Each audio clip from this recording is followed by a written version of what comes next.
बरगद का पेड़, प्रेम और इंतजार की कहानी।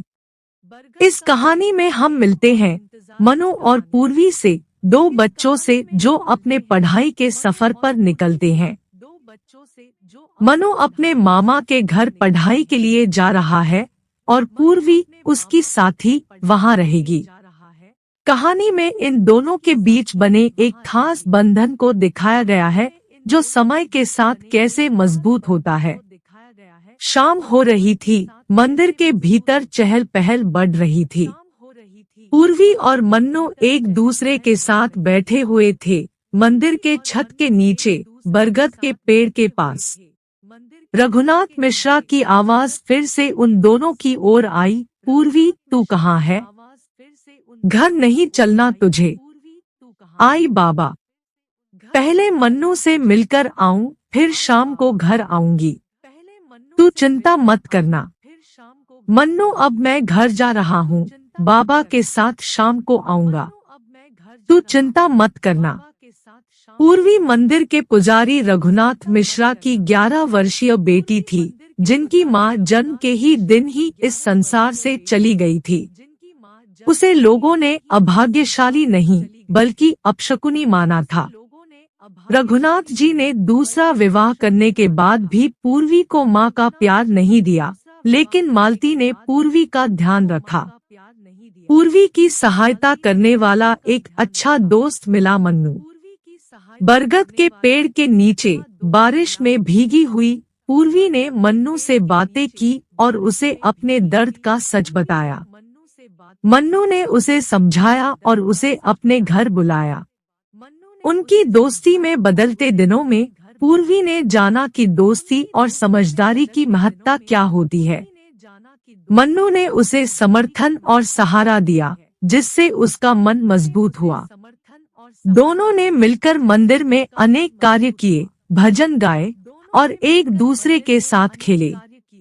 यह साथीता उनके दिलों को मजबूती और आत्मविश्वास में वृद्धि करता गया। मनु ने बताया कि वह जब तक वापस नहीं आता, पूर्वी किसके साथ खेलेगी। पूर्वी की चिंता है कि उसे अकेले होने की आदत नहीं है और अब तक वह अकेले भजन भी नहीं गा सकती। मनु उसे बताता है कि वह जल्दी लौटेगा, पर पूर्वी चिंता करती है कि उसे माँ से कैसे बताएगी। मनु अपने साथ लाए हुए बरगद के पौधे को दिखाता है और वह उसे मंदिर के पीछे लगा देते हैं, जिसे वह जब तक वापस नहीं आता देखभाल करेगी। पूर्वी बहुत खुश हो जाती है और बरगद के पौधे के साथ बैठकर बातें करने लगती है।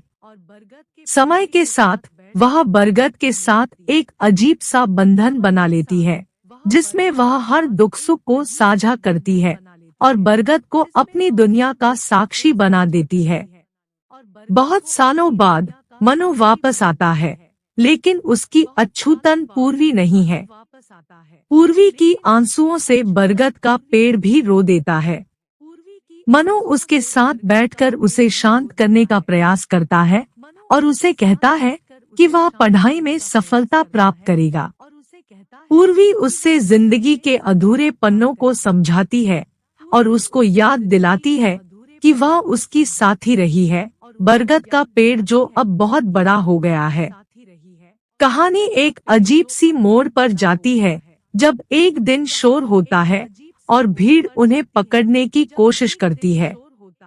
बारिश, भीड़ का शोर और प्रेमी जो साथ है, ये सभी उन्हें एक अजीब सी स्थिति में डालते हैं। शोर बढ़ता है और बहुत देर बाद ही वह समझते हैं कि उन्हें जीवन का सबसे अद्भुत और प्यारा साक्षी बरगद का पेड़, प्रेम और इंतजार की कहानी या कुछ और जो कहानी के संदेश को ठीक से परिचित करता है।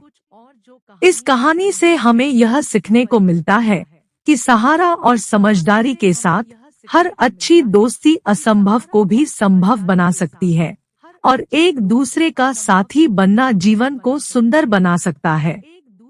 मित्रों, यह कहानी कैसा लगा जरा कमेंट में बताइएगा और वीडियो को लाइक करके चैनल को सब्सक्राइब कर लीजिएगा, क्योंकि यही हमारा मोटिवेशन है। धन्यवाद।